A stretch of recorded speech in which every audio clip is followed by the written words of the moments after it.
Good evening, everybody. Welcome to Season 3, Episode 11. And we'll get to these guys in a couple of seconds after we pay some bills. But we're here with the Porch Beers USA folks. So, hey, I'm not wearing anything Phillies because I'm boycotting right now. So we'll get to that in a little bit. First of all, remember Hidden Still Spirits, guys. They have bourbons, they have ryes. They have RTUs, so ready to drink drinks. So this one is a birch beer. This one is a bourbon and ginger. They have, I think, a bourbon and peach. Like, we love these drinks. If I ever get my shit together, I'll post on our page. I did a little smoked of the farmer's rye the other night, and it looks cool in a purgatory glass. That's number one. Number two, I think Dugan and Chris have some Conshohocken beers brought to you. This podcast brought to you by Conshohocken Brewing as well. We love those beers. I love the Jonesy. I don't think we have one here, but I think that Jonesy beer is really good. Third one is Flying Fish. I think Chris has Dugan has some Flying Fish. Yep. So I got a quick story about Flying Fish, guys. This is the dawn of craft beer in Jersey. My wife, DPF wife number 3, was in Marlton, and this Flying Fish is like at the end of her street. And we used to go there. We went there one time for a tour, and there was a journalist, and he kept asking questions about craft beer because it was just coming out. Like, this is like 28 years ago. And every time he asked a question, the brewmaster would pour us another beer. So Carrie's dad was with me, and he was like, so what is the ABV? And like, he asked like 10 questions. We came out of there so loaded. It was awesome. Really cool to have Flying Fish on as a sponsor. And hey, last but not least, SeatGeek. So if you go on SeatGeek, it's SeatGeek. Drunk Phil's fan, all one word on SeatGeek, and you get $25. $20 off. $20 off your first order. So that's just some sponsors we have. Now I'll kick it over to Dugan to introduce our guests. Yeah, I'm excited. It's super excited to have these guys on. I met them about a month or so ago at a filming of What's Brewing with Glenn Macnow. I thought they had a cool story, and I thought you guys would enjoy this. So let's get started with Coop. Keith, why don't you tell us a little bit about Porch Beers USA and how you guys got started? So first and foremost, thanks so much for having us on, guys. Thank you. This is a fantastic opportunity. I'm Coop, and this is Keith. Are you sure? I don't know. Sometimes we mess with the people. Like, it's Keith, Coop. Yeah. I'm not always there, so sometimes I got to rely on him to impersonate me. But no, we 12 years ago, it's 13 years ago now. We took a quick beer trip up to Ithaca, New York. And for a week, we drank a lot of beer and ate a lot of hamburgers on the charcoal grill. And we started traveling together. And then during COVID, Keith called me one day and he was like, hey, bud, we're going to Denver. And I was like, why? And he's like, because I found a one-way ticket for $25. We're flying out and driving back. And I was like, that's bizarre. When are we doing that? And he was like, I forget, it was some holiday weekend, Memorial Day weekend or Labor Day weekend or whatever. And I was like, okay, let's do it. So we flew to Denver on a one-way flight and then drove all the way home in a minivan, of all things. And I was posting online. People were asking questions and seeing what we were doing. And next thing you know, we started talking and Porch Beers was born. And we've been doing this online officially for probably about 4 years now, 4 or 5 years. It's 2020, so it's 5 years now. We just have a blast and travel around and visit different breweries and drink all kinds of crazy beers and have fun with it. That's awesome. So, Coop, I've also been bought a one-way ticket by my wife. to Denver as well. But that's a different story. That's a different podcast. So how many states have you guys been to so far in your years together? 46. The ones we're missing are Montana, Iowa, and both of the Dakotas. You went to Wyoming? Yep, we've done Wyoming. Yep. Wow. So this is like Yellowstone. Like, what's the reason why you didn't go there? Because there's no breweries. That's the only reason I could assume you didn't. If you've been to 46. I think it's been like where it's convenient to go at the time. Like we just haven't made the Dakotas or Iowa or Nebraska yet. Or Montana. Montana, sorry, not Nebraska. Keith travels for work a lot, so a lot of his travel was for work, and so it's just kind of happened. That's cool. Montana's been on the list for a while, but we just it's one of our buckets, and we've been wanting to go, but it's on the list. That's awesome. So Steve has said, I drank with these guys at the brewery. So Steve is our version of you guys. Yeah, for sure. Like, he is literally our version of you. Steve was at Conchi that night. He met these guys. Yeah, he met these Conchi. Yeah. Yeah. So we were wondering, guys, like you just gave us insight into Colorado with the $25 one-way ticket, but how do you guys travel? Do you fly all the time? Do you drive? Like, how long is a trip? That kind of stuff. It all depends. We like the one-way ticket and drive back are the most fun, but they also take up the most time. We don't always have that, the kind of, vacation time to take, but they are the most, most fun. We've done that 4 times, but we've also did a round trip ticket. It was almost the same circumstance. We did a round trip ticket to Fort Myers, Florida during COVID. That was a $20 ticket. Mm-hmm. And Coop's stepmom lives in Fort Myers. So it was a win-win. We got to visit with her. She let us use her car and our free place to stay. And we hit all 20 breweries in the Fort Myers area. All in one weekend. I think it was 23. Or whatever. I mean, 22 and a half. But 220, 221, whatever it takes, right? That's good weekend. Let's put it that way. Yeah, that's really impressive. Like, how detailed is the planning for the trip? Do you guys just kind of show up and just look in the yellow pages to show my age and find a brewery, or is it you kind of already know your direction and like you already know your route when you get there, or is it like just kind of fly by the seat of your pants? So Keith gets to a payphone and he puts in his 15 cents. You page the guy at the brewery. It's still 15 cents. That's good. No, if you could find one. We've got a super interesting division of duties, I think we could call it, right? And Keith does a lot of the planning. And when we travel, he calls me and he's like, "Hey, Coop, we're going here on this weekend. Are you free?" And I go, "Yes. How much?" And he tells me how much I owe for hotel. And then we take turns buying bar tabs and paying for gas on the trip. And then Keith books everything.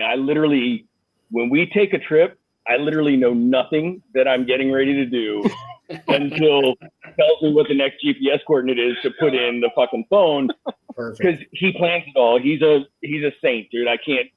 We would not do what we do if it wasn't for all the effort that he puts into it. So I wanted to lead with that before he told you how he plans it and how he gets to it, because it's really the travel part is all key. We have a blast and we've been all over, and if it wasn't for all the legwork that he puts into it, I think we've been to 3 breweries that we've walked away from out of 1,100 and some that I'm like, I don't ever want to go back there. 3 out of 1,100, and it's because of the plan that he puts in. So with that intro, you tell him how you plan it. Yeah, they all can't be great breweries. So just 1,900 or something, whatever. No, we talk about where we want to go, where are the places we've always wanted to go.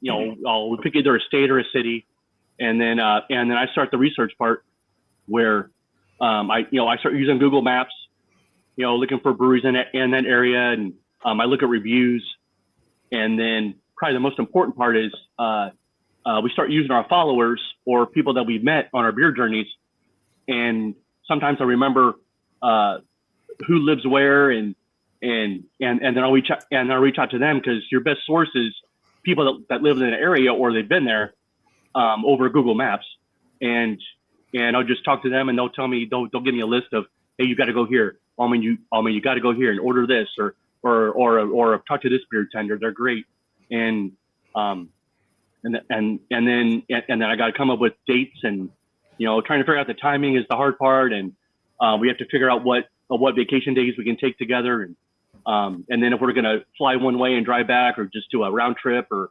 but that's usually how we do it. Cool. I love everything about this, guys, but it sounds fucking expensive. Do you guys have like sponsors, or do you have people that donate to these trips or anything like that?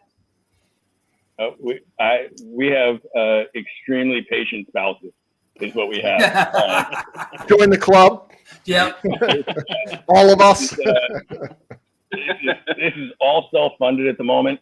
When we started, we had 4 goals. We wanted to have fun, which we checked that box every time. We wanted to get recognized when we walked into a brewery.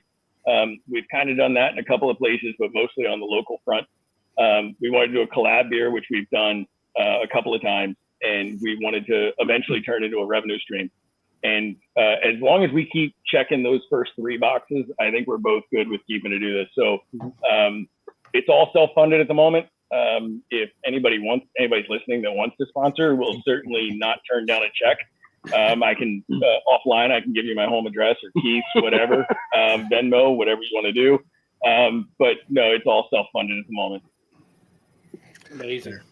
So, guys, when you're kind of like talking about, Keith, you're the planner, and Coop, you just kind of go along with it. This reminds me of like me and my wife a little bit, because like she just like, I says pack a suitcase, and she'll just show up at the airport and be like, all right, where are we going? No idea, no cares, no worries about Uber, plane tickets, nothing.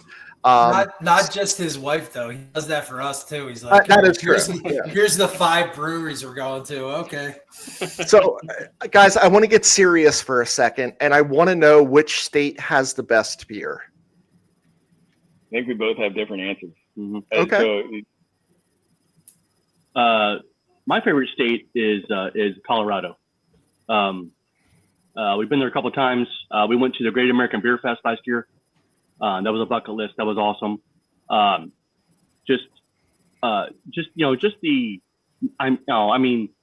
Denver's got a great beer scene. You can go to Fort Collins up north. You can go to Boulder. You can go to Colorado City. I mean, there's just so much going on, and they do their own great thing, and that's why that's my favorite. We get asked this question. Quite a bit, and I think I'm torn between Boston and Indianapolis for me. But Boston, Keith and I did the Extreme Beer Fest up there 2 years in a row, and hit the Extreme Brew Fest and 20 breweries the first year, and the Extreme Brew Fest and 21 breweries the second year. And then Keith's family obviously is from Indianapolis, and so we go out there annually, I think at least once a year. And Indianapolis has some killer fucking breweries, dude, like St. Joe's, Sun King. There's just so many. And Boston was so much fun. So I would probably be torn between those two. And then the bonus question is, let's say there's no breweries ever. Like, what's your domestic go-to beers for each of you? Domestic go-to. I'm a Miller Lite guy. I will house the Miller Lite with you all night long. If I had to pick an import, I'd pick Guinness. Does Yuengling count as domestic, or? It does. It's America's oldest brewery. It does. Absolutely. that's my go-to if I don't have a craft beer. So part of my bloodstream is still Yingling from high school, I think. When I was a kid, when my dad bought Yingling, I said, "Oh shit, we're having a party," because he went and got the good beer. You know, he got the good beer. That would be like if we didn't get cans and you got bottles as we were kids. I was like, who's getting anniversary? Are those the brewmasters? Yeah, so this is actually the owner of Twisted Irons Brewery, and their marketing guy are bringing us fresh beer while we're hanging out. What's up, guys? What's up, Very guys? cool. Welcome to the pod. Oh, yeah, get that beard back in screen, man. That beard's killer. There it is. Hey, is that Kelsey? Beer, not beer. Oh, beer. You don't have a beer. What are you talking about? Beard. That told me I got a backyard. All right. We're ready. All right. Thank you. All right. Thanks, guys. Thank you. Thank you, guys. So I think we covered like the state or the town or whatever that you think has the best beer, but and this may be impossible for you guys to pick one because there's 1,100 and whatever breweries that you like, 1,109. But what's your favorite beer you've ever had? Favorite beer. So favorite brewery is probably an easier question. But favorite beer, I think you have to look at it at different styles, right? Because I drink IPAs, I drink stouts, I drink porters, I'll drink sours. The only two types of beer that I won't drink are Hefeweizens and wheat. And Keith drinks both of those. So between the two of us, we can walk into any brewery and drink anything that's on tap, which is fun. But there's I'm gonna throw out three. One's a porter. There was a coffee porter at Hillman Brewing Company in Asheville, North Carolina, that was fucking amazing. And I'm 99% certain that they were wiped out by the storm last year. But that was awesome. There's a brewery up in Akron, Ohio that has a blueberry turbo shanty that's unbelievable. I would literally drive from my house 7 hours north to buy a case and turn on drive back 7 hours. It's that good. Is it Barking Dog? No, it's Hop and Frog. Okay. Hop and Frog in Ohio is fucking awesome. All of their beer is really good, but their blueberry turbo shanty is on point. And then locally close to home, Big Oyster Brewing Company, their West Coast IPA, Hammerhead IPA, is arguably one of the best West Coast IPAs I've ever had. It's one of my favorites. What about you? Probably one of my, some people say it's not a beer, but the smoothie sours. Like my favorite brewery is Ill Will in Ohio. They make some of probably the best sours I've ever had, and they make a Buckeye peanut butter and chocolate. And dude, it's like really it's like drinking a Reese cup. Really good. Hands down, my favorite beer. But for like other styles, I'm a big lager fan. So Human Robot in Philly is hands down my favorite go-to. Great lagers, pilsners. So that's around the corner from Chris and I. So yeah, you gotta love a milk tube, right? Every once in a while. Oh yeah, the milk tube. Yeah. That's cool. I love it. Coop, you had mentioned that naming your favorite brewery would be easier. So I believe Keith just did say, what your favorite brewery is. So if you broke it down by region, Northeast, Southeast, West, Midwest, go around the horn and kind of tell us what's your favorite. And it doesn't have to be the one you're sitting at right now. But it should be mentioned. It probably should be, right. These guys are killer. Twisted Irons Brewing Company.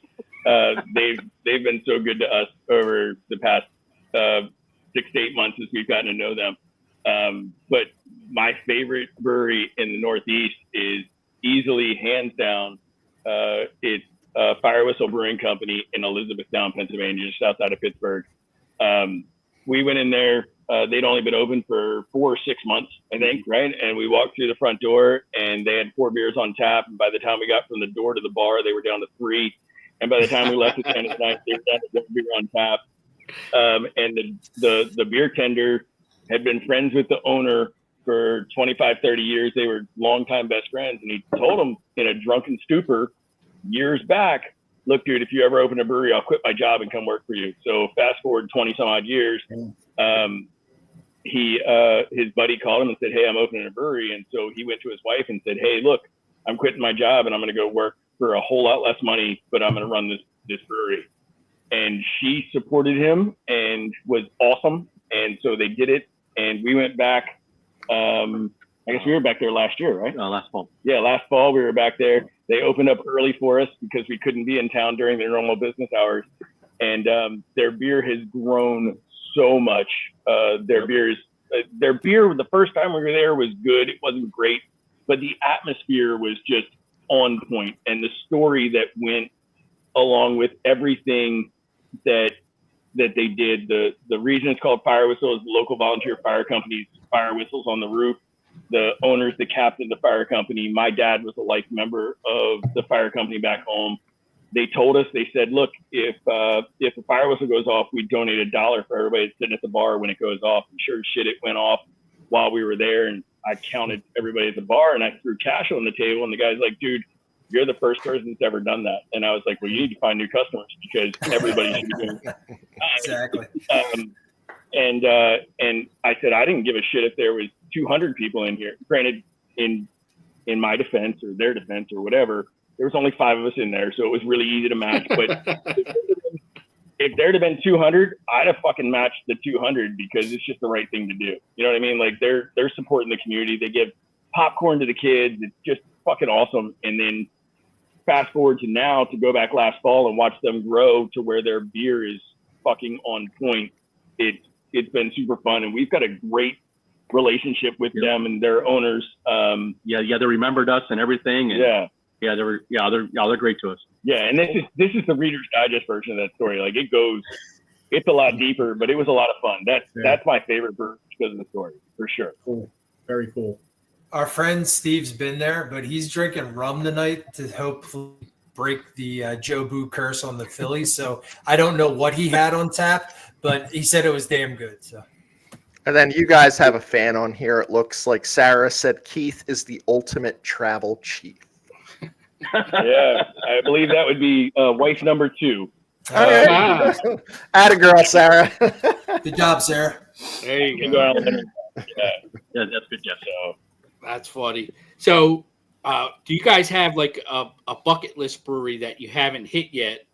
And what's your next trip that you have planned? I defer to my planner and let you take that. I didn't get here just by doing. I pay attention. Bucket list brewery. I'm not sure, but our next trip. Well, it's not really a trip, but our next planned thing to do. We always go to the Maryland Beer Fest in Frederick. Maryland. We love that beer fest. It's not that far for us. We meet up with a lot of friends, fellow beer friends, and we always have a great time. We got a handful of other beer fests we're going to do throughout the year. Bucket list, like trips. We want to go to San Diego, fly there and drive back. Because San Diego is such a great beer town. We've heard great things from other friends. And then we've also always talked about flying to Alaska, which both of us have been, but we want to fly to Alaska and then drive back, and that'll be a really, really cool trip. A couple of our people asked if you wanted to go to Hawaii and drive back, but our fans aren't always, So you mentioned vans. So when we took the first trip to Denver, Keith rented the most. Obviously, we don't have sponsors, and we're self-funding all this. So Keith rented the shitbox of wheels. Yeah, he rented a fucking Matchbox. And we get out to the parking garage, and they're like, "Do you want to upgrade to a minivan?" And Keith's like, "No." And I was like, "Yeah." And he's like, "No." And I was like, "No, seriously. Think about how much room we'd have to pack beer to bring home in a minivan versus that fucking whatever you ordered." Geo Metro. Yeah. No, go to the minivan. So that's how we started out in the minivan, and I think the minivan is what we reserve now. Like we're 100% minivan. Yeah. And then if we ever do the trip to Alaska, we're going to rent an RV and drive home in that. But that requires, Christ, that's got to require time planning, money, 3 weeks of vacation. Yeah. So that's a trip down the road. San Diego's probably a couple years away. I think probably 2 or 3 years away. But there's some other big cities out there. Like we'd love to get out to Oregon. That would be like spend some time in Oregon would be fun. Yep. And like we said before, Montana. Yeah. So. There'll be some other big trips coming. So guys, I just went to Germany for work, and my wife was like, "Why are you bringing an empty checked suitcase?" You guys know. You guys know why. You fill it with beers. So all the drinking you guys do you take like a scribe with you to keep track of all your adventures so you don't forget anything? That's a spreadsheet. There's a spreadsheet. Yeah, there's a spreadsheet and a lot of pictures. Yeah. There you So, go. A lot of fuzzy memories. I think I remember being at this place. Yeah. Yep. That's we funny. try to collect stickers from everywhere that we go. I will say that when we flew home from Hawaii, I learned that an igloo cooler, which weighs nothing, and you can duct tape and packing tape and then duct tape again shut. That is the best way to transport beer as a checked baggage. That is hands down. It's $20 when you get there, and then it's a hard-sided piece of luggage, and it doesn't weigh more than 50 pounds. If you get, I think it's the 18 quart. Is that what I got? The 18 quart, I think. And you just bring it home, and then you've got an extra cooler for the garage for when you're drinking beer in the backyard, or to Philly, whatever, Yep. That's great. Well, this has been awesome, guys, and I know that your community and charity is something that's really important to you guys, and it's something that's really important to us. So before we let you go, I want to give you guys the opportunity to discuss some of the community stuff you guys do and some of the charity events that you've had. Awesome. So 3 years ago, I think it was 4 years ago, I went fishing with the head brewer of Big Oyster Brewing Company out of Lewis, Delaware, and we got to talking, and they were all in for doing collab beer with us. But as Keith and I have said a million times before, our collab beers have to benefit somebody other than us. So I sit on the board of the USS Delaware Submarine Association, and was at a meeting a year and a half later or so, and they said we want to do a beer, and I said Keith and I got that covered. So we partnered with Big Oyster Brewing Company, and they brewed a beer just for the crew of the USS Delaware, which is a nuclear submarine. They're out to deployment right now.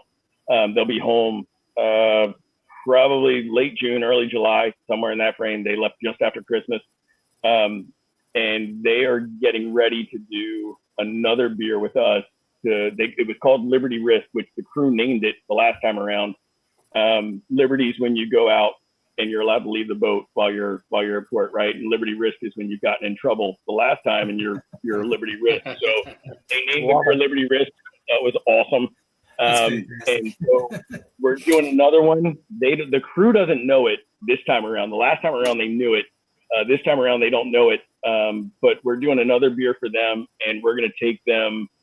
Each sailor will get a case of beer that desires a case of beer. If they're under 21, we're working on an alternative. We don't have that completely ironed out yet, but I'm hoping to have that ironed out this week. And we're doing a blast with that. That's so much fun.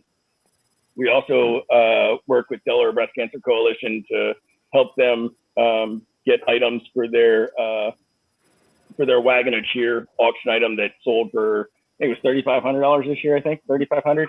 And then we're getting ready to partner with a veterans organization that serves homeless veterans. And we want to give back. Like, this is not just about Keith and I. Yep. We want this to be so much bigger than us. Like, we want to go out and have a good time. And if that revenue stream ever comes, awesome.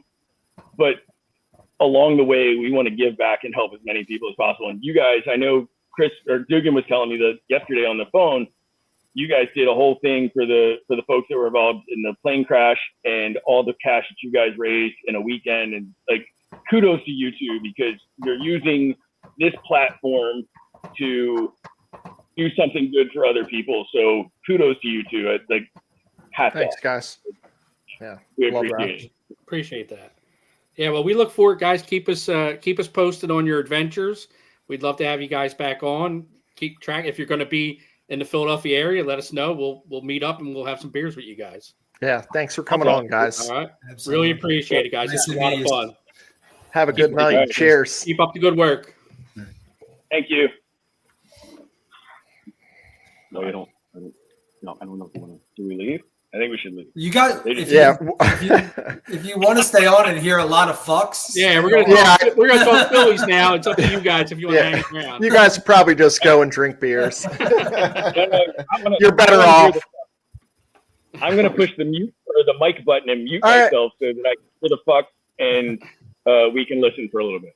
Sounds good. Sounds good. Sounds good. Awesome. Thanks, guys. All right. So I think I'm muted now. I read that. I think Chris, you put that up. I don't disagree with Steve, but yeah, this is I fun. also take heart medication, so maybe just 30 minutes. So the first topic I wanted to get into with the Phillies before we start getting all fucking crazy is Something recent, good? Is that what you're saying? something a little. I think it's positive, and it's the move to put Bryson Stott in the leadoff spot. So I started looking at the stats of everybody, of all the hitters that we've had, and kind of how they've hit in each spot in the batting order that they've been placed. And I got to tell you, I think Topper's nailed the top five. I think he has the top five right the way they should be. So Bryson Stott batting out of the leadoff spot is hitting 318 this year out of leadoff hole. Turner, when he leads off, is only hitting 214, but batting second, he's hitting 262. Not great. We expect a lot more out of a $300 million guy, but that's his best spot right now is this 2 spot. Harper batting third is 254 compared to second, 240. Schwarber is the most interesting one. When he bats leadoff so far this year, he's hitting 200. In the 3-hole, he's hitting 091. And in the 4-hole, he's hitting 349 out of the 4-hole. And he's protecting Bryce, which is great. Castellanos batting fourth. He's hitting 158. Batting fifth, 333. And 250 if he bats 6th or 7th.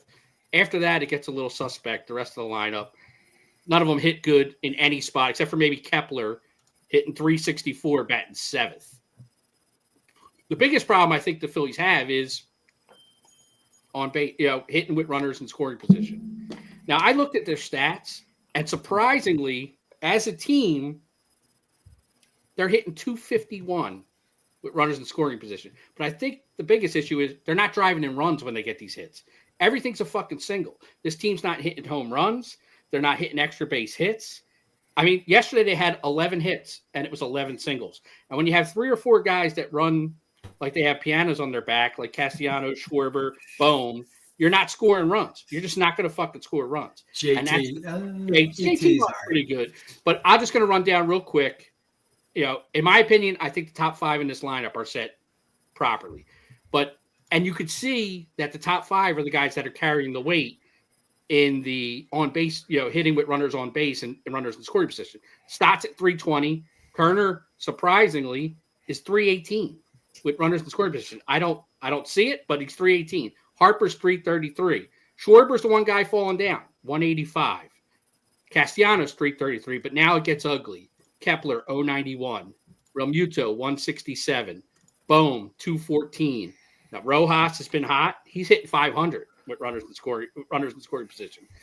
And Marsh, we all know his struggles, but he was hitting twice as much as he did normally. He's hit 154 with runners in scoring position. So I like the idea of Stott batting leadoff. His strikeouts are down. He's on base all day. And I like Turner in the 2-hole. I think that's the top 5 are the proper. It's just runners in scoring position. If they start moving runners along, stop striking out these weak fly balls, they're going to win a hell of a lot of games. They have opportunities all day.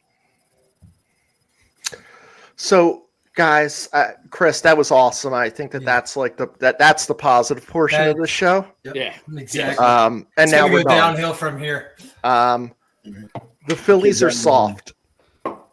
They're just a soft team. And do you know what? Like, I was thinking about this. Like, if your manager, like at work, lets you do whatever you want, what are you going to do? Whatever the fuck I want. As little as possible. Yeah. I'm not going to show any emotion. You want to eat a fucking Uncrustable in front of the fucking camera on the top step in the midst of an absolute shit show? Fuck Nick Castellanos. Who the fuck is eating an unfucking Crustable at that point? So that's the smallest of like my anger issues, and I there's going to be a lot of them today, and I think they're going to come from everyone. I don't know about you, Dugan, but I'm going to get you worked up. I'm pissed. I'm going to get you worked up. You know, there's a whole team of Roger Dorns. They like, they're millionaires. They don't give a shit, and I'm not seeing anything that would remotely tell me that they care. And what are we going to hear? What do we hear all the time? It's early. It's early. There's 130 games left. This team is fucking 3 games under 500 in the last 100 games. That's who they are. That is who they are. 6-10 in this last 16 without a break. 6-10 and get swept by the fucking Mets. Where's the fucking heart? Where's the fucking heart? I agree with you. Where's the fucking heart? It's disgraceful because, do you know what? How many times did Bohm get thrown at? I don't know if it was on purpose. 3. I don't give a shit. Yeah. Throw at one of these motherfuckers. Show you gave. You're speaking my language, bro. Some shit. Yeah. Like, Bohm's getting knocked off the plate a couple times, and, you know, Bohm's been doing okay, but still fuck him. I'm just like, you got to be shitting me. Like, how are like guys not sticking up for, you know, our guys? There's no camaraderie. And, right. You know, people are like, oh, it's Garrett Stubbs isn't here. It's this song isn't playing. We're not pouring water on each other anymore. Shut the fuck up. Winning's fun. Well, that's what's fun. That's the bullshit from last year, too. They talked about how this Phillies team had fucking vibes. And I'm so sick of the word vibes. I'm so sick of the word chemistry, because what the fuck are these guys doing? And I'm sorry, this is Dombrowski, man. He put this team together, and they're all taking on fucking Topper's fucking laid back Canadian fucking tuxedo attitude. And it's like they don't give a shit. And it's like Chris said, like, it's not fucking early. This is the season already started. As soon as the season starts, it's not early anymore. I'm fucking sick of it.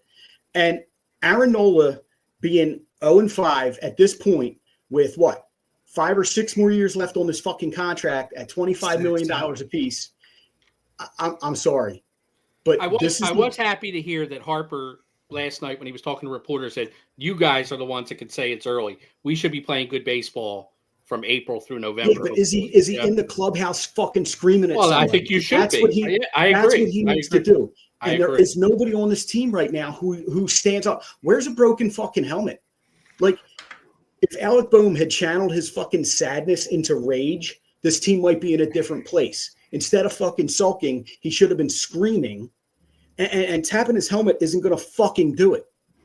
Maybe so these players are supposedly so good, right? So you know what? They're friends with Topper and they like Kevin Long. Fire both of those motherfuckers. Send that fucking message. Look at my little tagline. It's fire everyone, because you know what? This team ain't there. This team does not fucking have it. I mean, firing Girardi fired that team up in 2022. Exactly. They made the World Series. Exactly. Run, you know? It doesn't happen every fucking year that a guy gets fired in season. But and again, this is fucking Dombrowski sitting on his fucking hands. Yeah. And I said, Nola's going to be the one that comes back because they got to pay him until he's fucking 37. Anybody else watch Estevez throw a 1-2-3 ninth today? I did. And Jeff Hoffman, dude, there are so many fucking examples of guys that we don't have anymore that are actually doing. After yesterday, me and Chris were fucking texting, and I was out in the car with a fucking, doing my job and all that shit, and I'm listening to it on the radio, and then when I get to the fucking Y to do a couple laps. I'm watching the MLB app, and I see that they fucking like Jordan Romano. Thank God we only have him for 1 year. But holy fucking shit. What was Dombrowski thinking, bringing him in and bringing Kepler in And those are the fucking solutions. I understand you got fucking cat problems, but what the fuck? How are those two guys who were both injured last year, by the way? And they're worried about Hoffman's MRI showing some arm injury that they don't sign him, but they bring in a guy who's literally coming off an injury. Like, exactly. To take his spot. Like, it doesn't make any fucking sense. It doesn't make any sense. Dombrowski has not made a good signing at all. Name one, guys, other than Luzardo. That's the only one. Everyone else, Nola is a fucking disaster. Turner's a fucking... And the jury's still out on fucking Alvarado, right? He's up and down. Like we see him great for a couple games, and then we see him can't hit the fucking strike zone. I like Alvarado. I think Alvarado right now, Alvarado and Strom are the only two guys that I trust coming in. And that's the fucking problem. That's the problem. Once they use Strom and Alvarado in those innings, when we had the extra innings, I said, "Oh fuck, who we got left? Like who the fuck who you bringing in?" And guys, it's not just that. Let me ask you a question here, and this is like they're second and third, no outs. Who do you think the Phillies could have come up, and you're like, we're going to get one in? Name them. Nobody. Name that fucking batter. Now, let me ask it in a different way. Second and third, and Lindor or Alonso's up. Yeah. How many are they scoring? Yeah. Both of them are getting them in. They're getting both guys in. And maybe one of the other guys. Yeah. Yeah, I mean, look at that ball that Alonso hit yesterday. That wasn't a terrible pitch. And no. he fucking one-hands it to the fence. Then we have the bases loaded, and we hit a shallow fly ball that we can't score a fucking run on. Exactly. I mean, it just that's the problem with the fucking Phillies. They don't play situational baseball well. They don't move runners. They strike out way too fucking much. They pop up way too fucking much. Pop-ups kill me. And it's like their numbers. Like if you look at them, their batting average is like fifth middle in the of the road, fifth in the National League, and it's like how they go 1, 2, 3 every fucking inning. I watched them. How the fuck are they? Fifth in the fucking. They're also 0-2 all the time. What is it like? Every time I look up, they're 0-2. Is it just we're in the age of baseball where nobody can fucking hit? So the Phillies look like they're a fifth best hitting team in baseball because they don't look that way when I watch them on TV. They just don't look that way. The games are fucking boring. It put me to sleep half the fucking time because there's never anybody on. There's never any action when the Phillies are at the bat. There's no excitement at all. There's no excitement. You never get fired up over an inning. Like, oh fuck, we got two guys on and nobody out. There's no excitement. We're all sitting around going, how are they going to fuck this up? How are they going to fuck this up? And they find new ways every game. They find new ways. They're creative. Yeah. They're creative with the way they fuck up. That fucking Schwarber double play. Yeah, what the fuck is that? Like that's just fucking embarrassing shit. And then and I know people get upset like, oh well, the offense isn't scoring runs. But the other night that was a 2-1 game when Kirkland came in, and when he walked off the fucking field, it was 5-1. Yep. So yeah, blame the offense for only scoring 1 run, but blame the fucking relief pitcher for not keeping it close too. Yeah. Both can be bad on the same night. Like that's it's not just the offense, it's also the pitcher. Like you need to keep the game close there. And he goes out and gives up 3 fucking runs, One run wins a game when you got fucking Carlton on the mound. Yeah. One run doesn't win a game with these fucking guys. This fucking offense, the pedigree that we're supposed to have, this team should score 5 by accident. By accident. I feel like we need one of us to step up and do the anti-Kelsey. It's the whole fucking team! It is. It's everyone! It is. It is. It starts with the top, too. Here's my point. So we're all frustrated. You can see it in all the comments that I was putting up. We're all frustrated. Why don't we bring up some fucking youth? These guys are old as shit. Yeah. I know you got to play the $300 million guys. You don't got to play the other guys. No. Miller, Crawford, they're hungry. Painter, who gives a shit, man? There's teams out there that bring up their prospects way earlier than the Phillies. Bring them up. Let them see what happens. Guess what? They have, I don't know how many options, but they've got all the options. None of the guys up here have any options anymore. Let's freaking so they shit the bed. All right, send them back. But What about maybe they're going to be awesome. I don't know. Some of the starters at AAA. Bring them up as relievers now. Like that Chris Monte. Like I thought he threw great in spring training. Well, Seth Johnson, they just converted. I know. So yeah. Chris Monte starting. Put him in the bullpen. Bring him up and get fucking Jose Ruiz out of here. Get a fucking Tanner Banks out of here. Get a fucking Joe Ross out of here. Carlos Hernandez. They're all the same fucking guy. They're Yeah. all the same guy. You have three guys that you thought you could count on when we went into the season, and Kirkring is letting us down. Yes. So now we're down to two. And the other guys are all the same guy. Like Joe Ross goes out last night, he throws 3 shutout innings. Joe Ross may come out tomorrow and give up 6 runs in an inning. Like exactly. He's like, and Tanner Banks has pitched well, but Tanner Banks could give up 6 runs tomorrow. Like, guys, there's not a leader at the manager. He's not a leader. He's a laissez-faire, hands-off, let these guys police themselves. There's not a leader in the dugout. No. There's not a vocal leader. Bryce isn't that guy. Schwarber's not that guy. Turner's not that guy. Who the fuck is it then? Where do you generate this from? Right, and that's the other thing about what Mike brought up is bring somebody like Crawford up who can fucking steal a base, who can get on base and do the things that we know that fucking Johan Rojas can't do. You know what I mean? Let him drop a bunt down and beat it out. Now, I saw Rojas do that the other day, and everybody's like, there it is. There it is. But it's not going to last. It doesn't sustain. Bring somebody up and like Duke would say, like you bring him up, you get the spark from him, and if he falls apart, you send him back down and you get him more seasoning, but you bring him up to get that spark, and maybe that fires the fucking veterans up. You know, and then you can say, thanks for your service, go back down, and we'll call you up in September. Like, but right now, this fucking this mishmash of fucking talent that we have they're all underperforming at the same time. Something's got to give. I mean, I think Sosa's the fire guy. Like he's the guy that looks like he enjoys himself playing baseball. And then yesterday he gets 2 hits and he gets fucking pinch hit for it. Like, Topper's left right bullshit has gotten real old.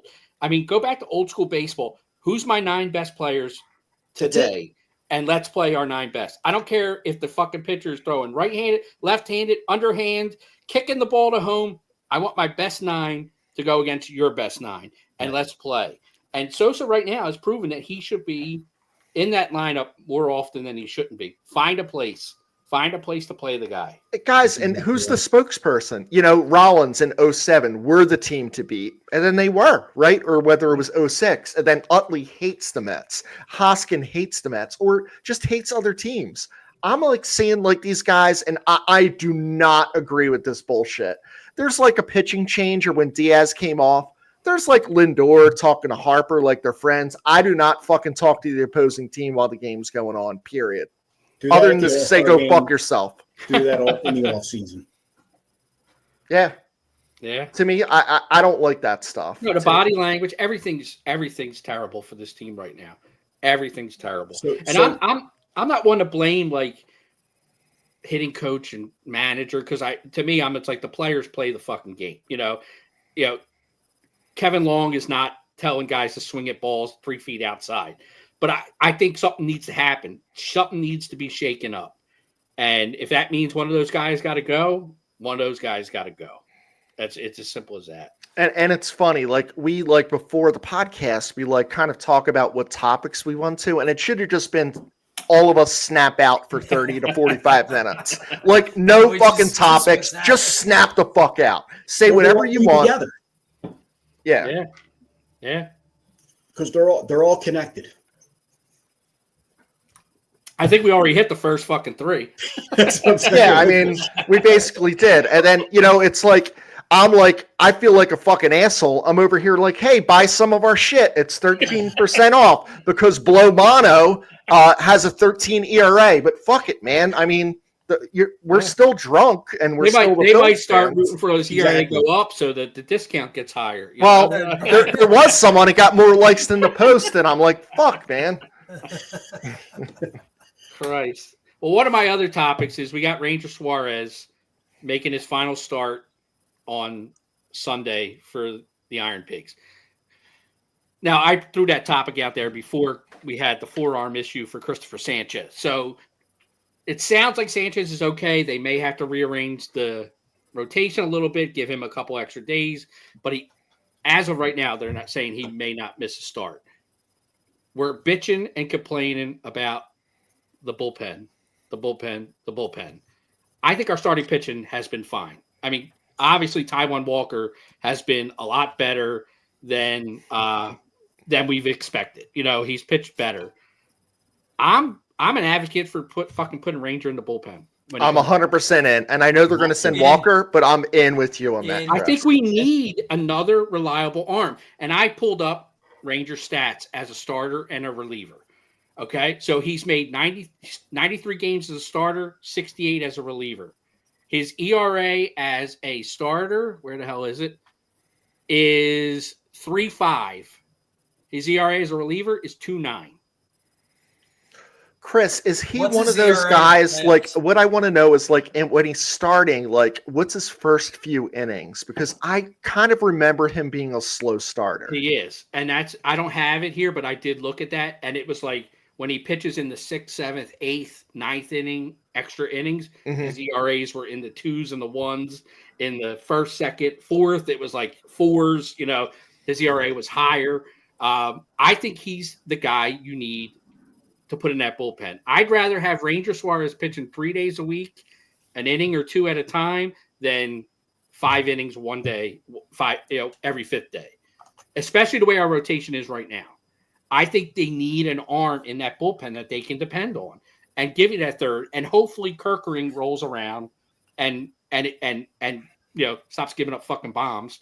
And now you have 4 guys you can count on in the bullpen. Like right now, it's 2. You need another guy, because games like yesterday is exactly what happened. You went Strom in the 7th, Alvarado in the 8th and the 9th, and then you're fucked. And then it's a loss. Yeah, it's over. And we only scored 1 run in the 10th. Yep. And oh shit. Well, at least it's gonna be tied, and then it's gonna be from one shit reliever to the next shit reliever.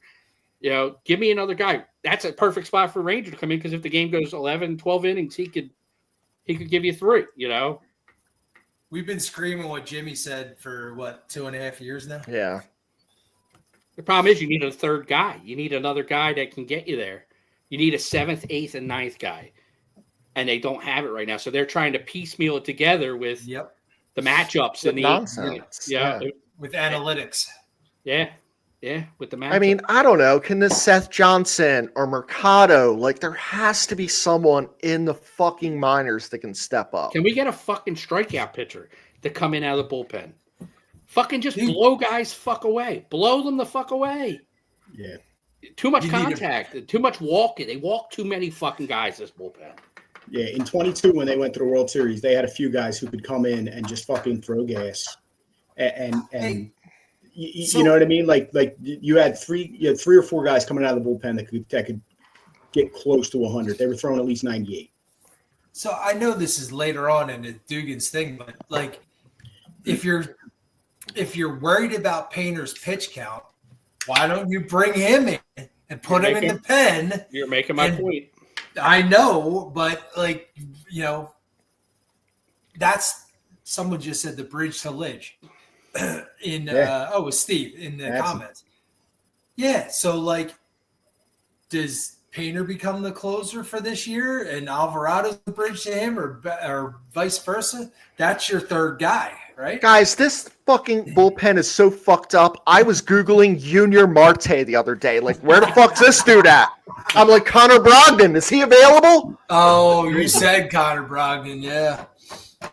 You know who else is still available? I'll just throw it out there. Trevor Bauer is still available, guys. Just saying. David Robertson. I said him on a couple of podcasts ago. He's still out there. What's he, 38? He's 47, I think. I don't give a fuck. He could be 87. I don't give a fuck if he can, if he can get out. If he can get guys out. Andrew's on fire tonight. Never thought I'd miss Sir Anthony. Well, that's what I was just going to bring up. I'm like, guys, I'm looking back at 2020, 2019, and I'm like, where's, Heath Hembry or whoever the fuck we had that was fucking it up. I'm like, it was actually better then. Yeah. It was better then. And that was terrible. And that was horrendous. Corey Knable. Where's Ugath Urbina? Like, I don't know. This dude fucking murdered people with machetes. Like, that's the type of dude I want on this team. I was going to say, I think he's in a prison in some third world country. But well, if he's available, as long as we can get him a visa, he'll intimidate people. That's for sure.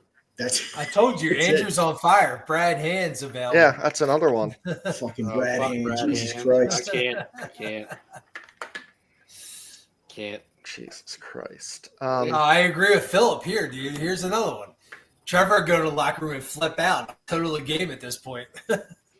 Yeah. I mean, the other thing is, like, guys, is this a playoff team? Because I'm not seeing it. Can't see it. And it's a tough year. Is there a chance that they're going to be sellers? Yeah. And should we be? If we're like, 82 and 81, it's a seller season, right? It should be. I mean, the NL West is tough. I mean, you got 3 teams out there right now that are playing great in the Dodgers, the Giants, and the Padres. And I still think the Diamondbacks are right. So a really good team. All the teams could come out of there as the wild card, but yeah. I don't see, the Braves stink, and Strider's hurt again, and Acuna, they're a fucking mess. Like, if we think we're a train wreck, they're a double train wreck. What's funny is if you look at the Dodgers, I mean, the Dodgers are like, their batting average, team batting average is terrible. The difference is they hit with runners in scoring position and they hit for power. And their average sucks, but they score a shit ton of runs because they hit home runs and they hit doubles and they hit with runners in scoring position. They're like the flip side of the Phillies, where the Phillies batting average is top 5, but we can't score any fucking runs. The Dodgers is bottom 5 and they score a shit ton of runs. It doesn't make any fucking sense. It's all when you hit. But Dugan, it's early. Yeah. Yeah. Shit cracks me up, man. Like, these games don't fucking matter. Come on, man. And it's the same fucking team. This poor fucking dude. It's the same fucking team. Yeah, like we've seen this. We've seen this before. Year after year. Episode 3. We're in the trilogy now. It's just. Is that Romano's cousin, Matthew? No, I think he's ripping them. Okay. So I don't think so. But guys, like, we're like at the beginning. I actually work with Matt Romano, and he gets mad when you call him Romano.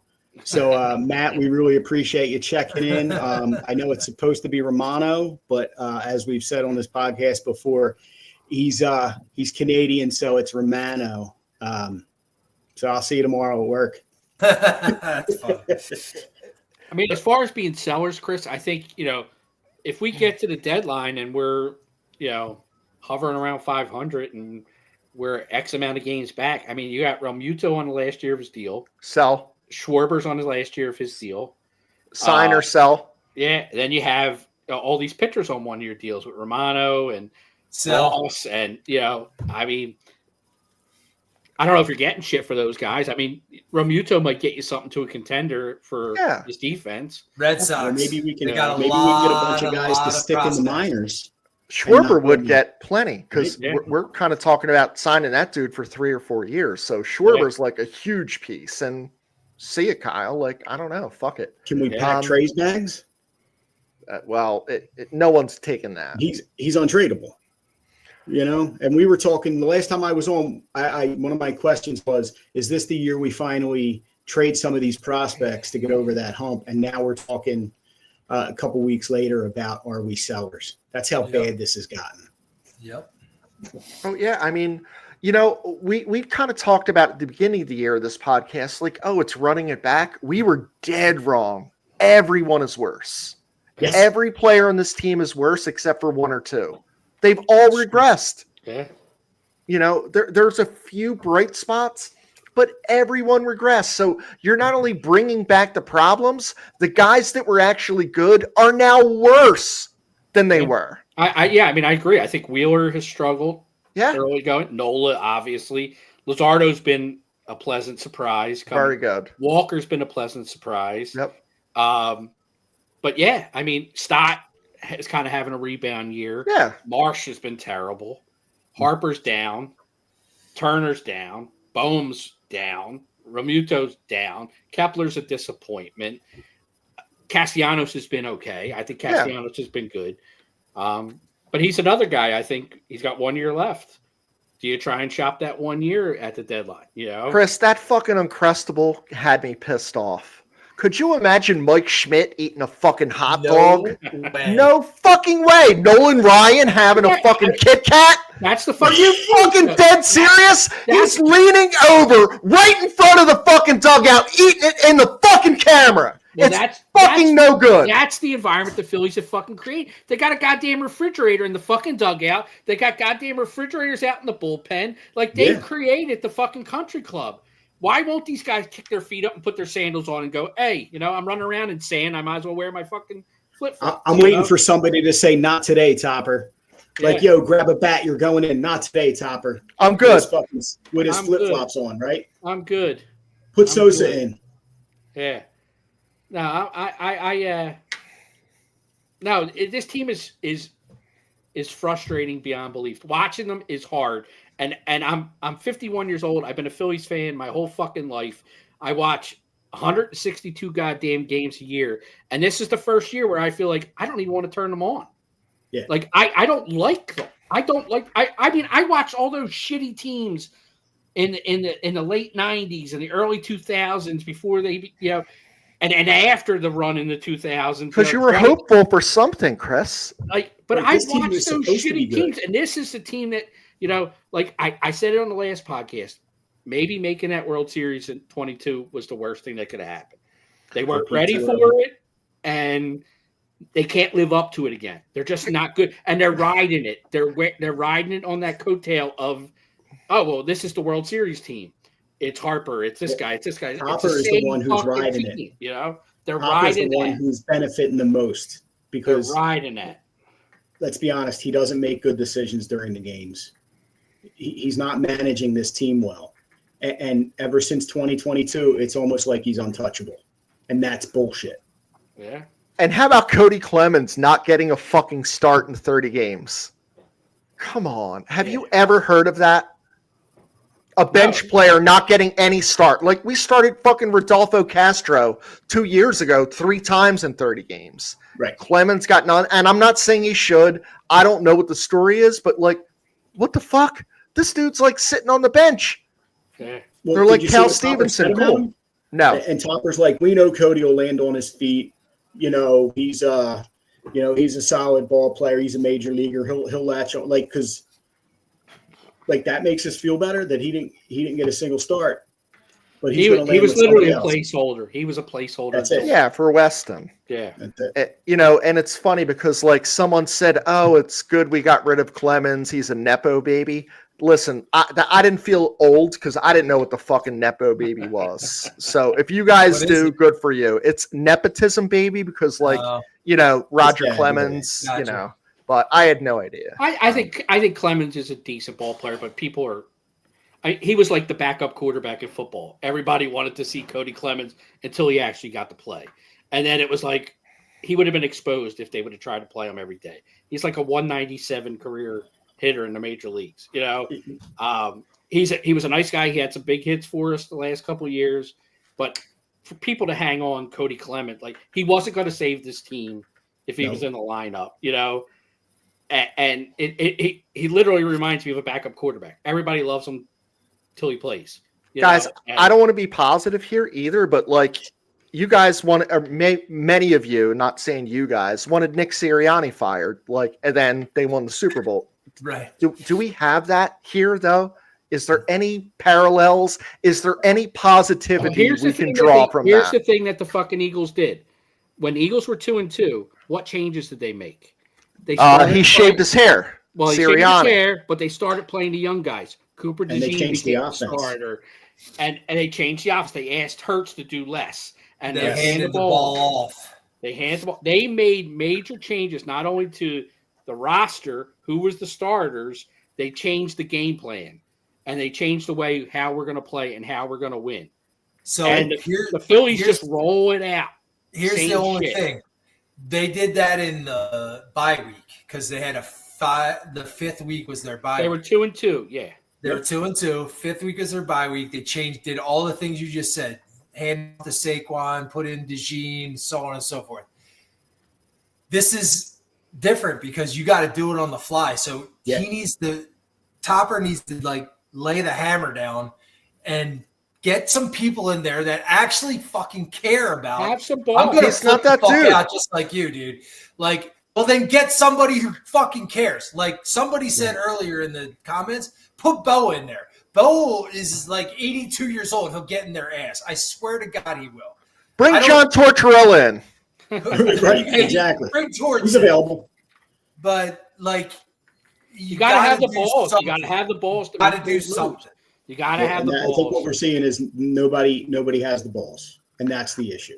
I don't think it's going to like make a huge difference in the hitting, but I'm firing Kevin Long. And I want to send that message to Bryce and Turner. Yeah, fuck them. Your friend is gone. Now Now what are you going to do? Right, exactly. If you're pissed off, fucking show us why. You know what? And it's your fault that he's gone. And that's it. Your fault. Even better. What about that? Middleton or whoever. I'd be pointing at him. It's your fault. It's your fault. It's your fault. Middleton going down there. You guys like Thompson? He's 10 games away from getting fired. Right. So fucking prove you give two shits. 8-2, 9-1. Let's go. Come on. Yeah. No, I'm on your team. It's a. So we pretty much covered all my topics because I was like, oh, what's the problem with this team? And are we overreacting? No, that's a great one. I love that. Are we overreacting? No. Right, exactly. There's no fucking way this isn't overreaction. The pom-pom fans will tell us we are. The pom-pom. And that's the best. This is why I listen to fucking sports radio in this town. Because you get both sides of it. You get the fucking sky is falling, and then you also get the people who are like, oh, they've been there before. They'll show back up. No, they fucking won't.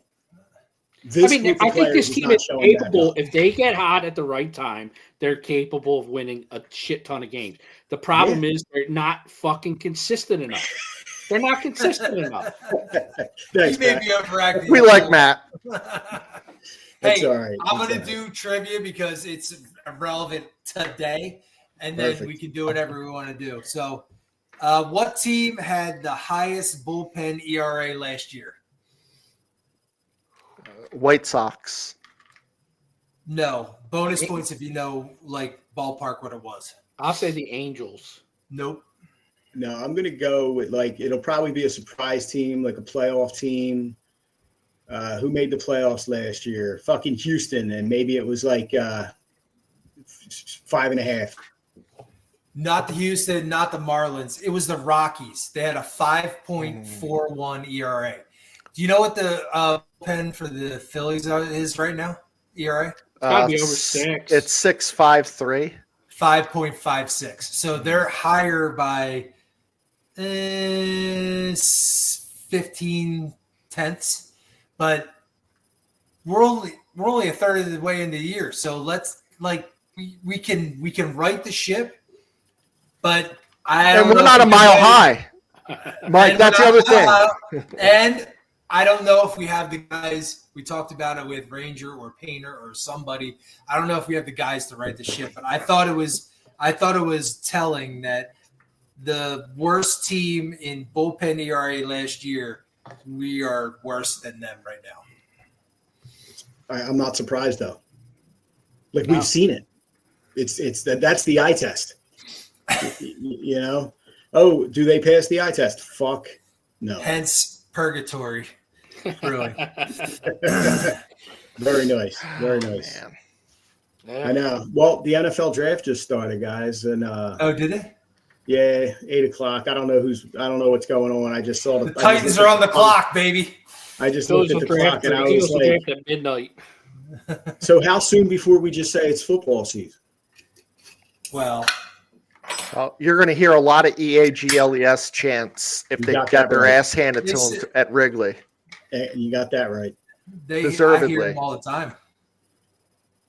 So this is another one of those situations where they go out on the road like fucking Turner. When they were on the road and he was shitting the bed and, it all came up. Let's give him a round of applause. I think it's the opposite now. I think when they come back from Chicago, if they lose two or three or worse, if they lose all of them, like when they come back, they got to get booed. They got to hear it from the fans. That or don't show up. And I don't know if that's possible because people have too much fun at the games. This is a good question from Steve. So we talked about Long. We talked about Topper. Does Caleb Cotham chopping do anything? Thoughts? No. I don't think so either. I don't think so because we're getting good starting pitching. Yeah. The starting is decent. And he didn't hire these assholes in the bullpen. He just had to deal with them. Brandon Marsh is 0 for 2 tonight in his rehab with a walk. 0 for 2 with a walk. Is he at the Iron Pigs? Yeah. Yeah. This is his first rehab, right? Yeah. Guys, I saw the Iron Pigs the other night. Otto Kemp got hit 4 times in the same game, and no opposing player got hit. You're kidding me. That fucking boggles my mind. And I'm like, if he got hit twice, one of their guys is getting hit. 4 times, and none of their other guys got hit. I'm like, are we teaching the fucking Phillies to be pussies? I said it. My bad. Do you remember this? Yeah. No huevos. Yeah. Right. Maybe they need to go back to the cups of water and just have some fun. Like, this is fucking ridiculous, man. Because it ain't fun for us, obviously. Dugan said it. Winning is fun.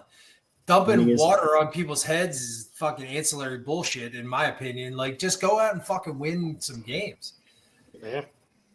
Do I need to do the dumbass? Or are we going to wrap it up? What do you want to do? I got a good one. Mike, you did it, so let's have it. Yeah. Yeah. I hope it's another So, it is. We got a lot of people listening and watching. Like, we have, like, we seriously have, like, tons of people watching, so fucking bring it, Mike. All right, so there's a man banned from Disney World on March 29th, right? So we'll call him Lee. Lee took the bus. He actually got on a bus and took it into the Magic Kingdom. He headed for security where he went through a metal detector and had his bag checked. While he was being checked for his bag, they noticed that he had a very large wallet in his back pocket. So Lee was asked to remove this wallet from his back pocket, which he did. And then the security guard, I should say, asked him to open the wallet, as Lee appeared to be very nervous to have this wallet in his hand. Apparently, the Magic Kingdom was up for Lee, as he had over 6 grams of cocaine in his wallet, as well as about 2 grams of ketamine. It's a small world. Lee claimed it was to reduce his stress from work. Lee also, after a field test, was found to have, also had ketamine in his wallet as well. He was charged with possession of both illegal substances, pled not guilty, and is awaiting trial in jail in Orlando. That actually happened on March 29th, so not that long ago, guys. So 6 grams Lee and ketamine. And ketamine. So Lee not is guilty. the dumbass of the week because he could not fathom getting through any of those rides without a little cocaine. Wally, I'm okay. Both Chris's are okay. We might have to take a bathroom break, or I had to get beers, but we're good. The Dumbo ride flies a little higher when you're on 6 grams. When you're a little cat, with a little booger sugar.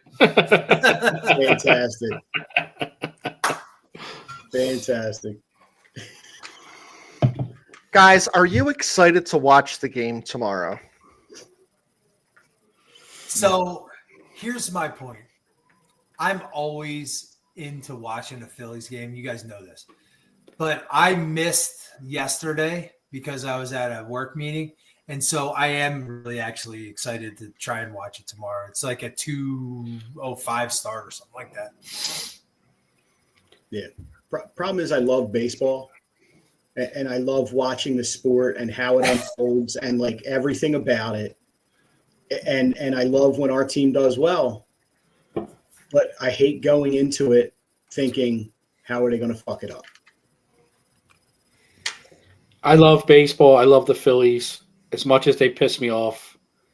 I'm in for 162. Hopefully more, and hopefully more. But you know, our in-game reactions are real, and whatever we post is exactly what the fuck I'm saying when I'm watching the game. So correct.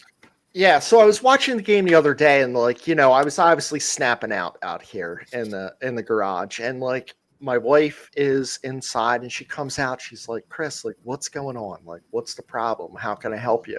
And I was like, "All right." Like, I thought I might get a shoulder massage. She just like she's like, "I know exactly what can help you."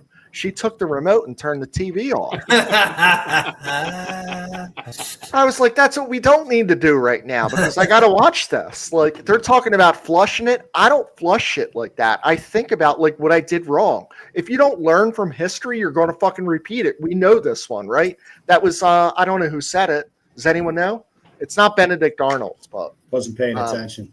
Yeah. Well, neither of us were, obviously. That's true. We were probably in the same class. Mr. Quinn said it. We've all quoted it. We just don't know who the fuck said we don't know who said it. So, guys, we went long, and it's appropriate, right? So. It's appropriate. We care, and that's the point of this. We needed to vent, and we know that the viewers and listeners are like, yeah, we feel the same way. Maybe not on every single point. Not everyone like was happy at that 0-2 pitch to from Romano to Alonso, but one of us were. One of us four were. Well, yeah. I wasn't happy. I just think it was a bad pitch. I didn't think it was that terrible. No, I was saying because it was Alonso, Chris. Oh, fuck you. Well, yeah. Oh, that's you. Yeah. Polar bear. Do you have a stuffed polar bear at your house? You sleep with it? Cuddle up with it? I'll tell you what, that asshole would look good playing first base for us, though. I would love it. Getting 347 or whatever the fuck he did. With 28 RBIs. Yeah. As soon as he puts red pinstripes on, you know we love him. Yeah. Exactly. Yeah. Yeah. So let's wrap it up, guys. Let's go around and let's see where we are. Go ahead, Rob. All right. Yeah. So, Chris, I can kind of appreciate what Renee tried. She's probably right. And you know, in the grand scheme, like the psychology of it is probably correct. We would probably all be well served to take a step back and maybe think about, fuck that. This fucking team needs to put it the fuck together. And maybe fucking Weston Wilson watched this tonight. Maybe fucking Joe Ross is watching and he gets it. Maybe one of these motherfuckers is going to start yelling. I'm with it. You know what? Next time this shit happens and go around the horn, somebody else's fucking bobblehead's fucking losing their head. So T-Mac already happened. I love that you told T-Mac it fell off the shelf and that he's going to replace it for you. So that's really cool. But I will say, I'm like Dugan. Like, I'm in for 162 plus whatever else happens. I hope that nobody from the Phillies makes the All-Star team. I know they have to have one, but I hope nobody goes. Last year we had 8, and I don't think it helped us in the second half of the year. I think the bullpen needs a shake-up. We talked about it a lot today. I don't like the trajectory we're on right now, and we need to change it soon. I think Rob's point to someone flipping a table over, something needs to happen. Like, if we need to sneak Chris in there to do it or whatever, like, let's do it.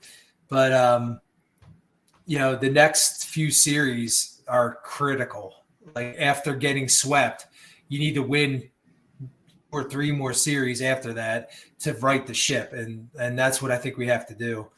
I will say, fuck cancer, fuck Joe Carter, fuck the Mets. And we'll see you guys next week with Glenn Mack now. Yeah, so guys, like, one of the things that I'm kind of thinking about is, like, I'd love to win 2 out of 3 to the Cubs and 2 out of 3 and 2 out of 3.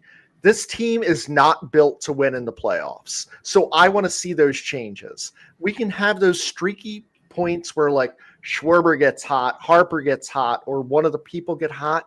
I want to see some change. I want to see like something shaken up. And I don't know exactly what it is, but we've talked about whether it's Long, whether it's Topper, whether it's Romano. How long do you let a reliever who's not making a lot of money? He's not on a 1 year, and he's got a 13.5 ERA at the end of April. How long do you let him linger around or figure it out? How many times do we have to see like the fucking nonsense of like, oh yeah, I'm trying to get better. We're really trying to do it. And you know I haven't been good. Oh, that's cool. You admit you're wrong. We fucking know you're wrong. Your numbers show it. I want to see a change. I want to see a change, and I don't want to wait till July, whatever it is that they're going to do it. I think that that's going to be important. And I really think that I want to send a message to the perceived leader, and that's the Harper and Turner, the guys that make the most money and are here the longest. Fuck Kevin Long. He's gone. He's just gone. Yeah. And that's the message I'm sending. He's not here anymore. You know, and they're going to be like, well, the chase rate's down and we're going to attribute that. I don't know. The chase rate's down. That's great. But these dudes are hitting singles and striking out still. It's the same nonsense. So, you know, when we're talking about 162, I mean, that's obvious. All of us are 162ers, right? And maybe that's what the page should have been called, Drunk 162ers. I can't wait for tomorrow. I think I'm going to do a half day of work. And I did that the other day, but I got paid for it while I was watching the game. But I'm hoping Porch Beers can kind of like let me know that there's like a $25 ticket. And I want to go to Chicago tomorrow. Me, the Porch Beers, Steve Molden, 3 you boys. So that'd be nice. Let's get 2 out of 3 of them. And let's see where it goes from there. But fire Kevin Long. Fuck him. Fuck him. Have a good night, everyone. Later, guys. Fuck the Mets. Thanks for watching, everybody.